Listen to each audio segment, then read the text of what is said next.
થાય એમ તો જોઈશું કઈ રીતે બોર્ડ લાગે શું એ જોઈ લેવું. કામ ઓછું બાકી પણ વધારે કાંઈ નક્કી ન કહેવાય એમ, કાંઈ હરખું ન આવે તો પછી વારે લાગે એમ. તો કદાચ માની લો વાયર કાઢવાનો વાયર ન નીકળે તો વાંધો પડી જાય એવું એમ.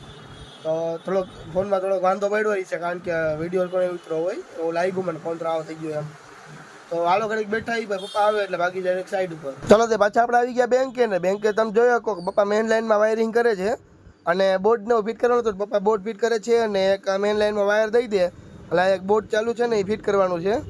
તો આપણે ઊભા છીએ સાઈડમાં કારણ કે પપ્પાએ ફિટિંગ કરી નાખે મેઇન લાઇનમાં, પછી આપણે બોર્ડ કરી નાખીએ ટાઈટ. એમાં ખાલી ફિટિંગ કરવાનું હોય એવું કે ને બોર્ડ લગાડેલું ઉપર એ આપણે કરવાનું હોય. તો મેઇન લાઇનમાં બધું વાયરિંગ થઈ ગયું ને આપણે બોર્ડ મારી દીધા અહીંયા બેમાં. એમાં પપ્પા ખાલી ડ્રીલથી હોલ પાડીને કરી નાખે પછી આપણે ફિટિંગ આપણે કરી નાખીએ. તો તમે જોઈ શકો આટલા મેઇન વાયરિંગ હોય હજી આરસીસી બે ગોઠવવાની છે 3 ફેઝ વાયરિંગ માટે પછી કરશી. પછી આપણે આવી ગયા ડાયરેક્ટ ટેબલ નીચે. તો ટેબલ નીચે આપણે બોર્ડ ફિટ કરતા હતા એ કરી નાખી અને પપ્પા કરે છે આ મેઇન એક બોર્ડ ને એ તાજી ઓલો શું કહેવાય આપણે મેનેજર હોય ને એનું ટેબલ છે. એમાં તો એક મેઇન બોર્ડ જોઈએ જ કેમેરા ને બધું ઓપરેટર માટે. તો આપણે બોર્ડ ફિટ કરી નાખ્યું ઓલી બાજુ પપ્પા કરે છે. તો આજ માટે આટલું જ. તો લાઈક એન્ડ સબસ્ક્રાઈબ કરી નાખજો અને વિડીયોને કરી નાખજો શેર અને વધારે ગમ્યું હોય તો કમેન્ટમેન્ટ કરી નાખજો. તો મને એક નવા બ્લોગ સાથે નવા ટોપિક સાથે બાય બાય.